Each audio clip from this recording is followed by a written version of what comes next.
O'zbekiston Respublikasi Milliy gvardiyasi – jamoat xavfsizligi va huquqiy tartibotning strategik asosi.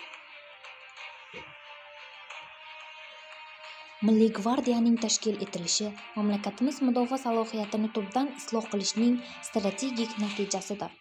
1992-yil 23-yanvarda tamal toshi qo'yilgan ushbu tuzilma 2017-yilda yangi taraqqiyot bosqichiga ko'tarildi.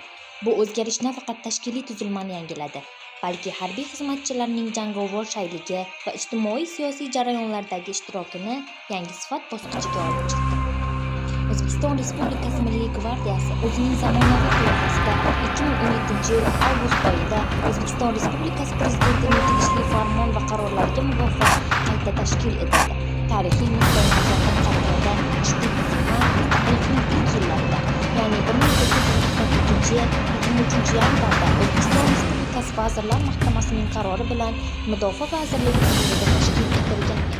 Biroq 2017-yildagi islohotlar natijasida u mustaqil huquqni muhofaza qiluvchi va harbiy tuzilmaga aylantirilib, bevosita O'zbekiston Respublikasi Prezidentiga bo'ysunish organ maqomida. O'zbekiston Respublikasining tashkil etilgan kun nafaqat harbiy sana, balki mamlakatimiz mustaqilligini mustahkamlash, jamoat xavfsizligini ta'minlash va huquqiy tartibot tizimini modernizatsiya qilish yo'lidagi muhim bosqich.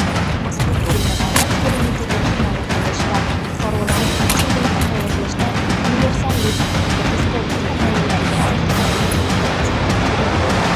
Milliy gvardiyaning tashkil etilishi O'zbekiston Respublikasi Qurolli Kuchlari islohotlarining mantiqiy davomi bo'ldi. Uning faoliyati quyidagi ustuvor vazifalarga yo'naltirilgan: jamoat xavfsizligini ta'minlash, ommaviy tadbirlar va aholiga hujum joylarda huquqbuzarliklarning barvaqt oldini olish, strategik obyektlarni muhofaza qilish, davlat ahamiyatiga molik infratuzilmaning daxlsizligini kafolatlash, terrorizm va ekstremizmga qarshi kurash, maxsus operatsiyalarni o'tkazishda yuqori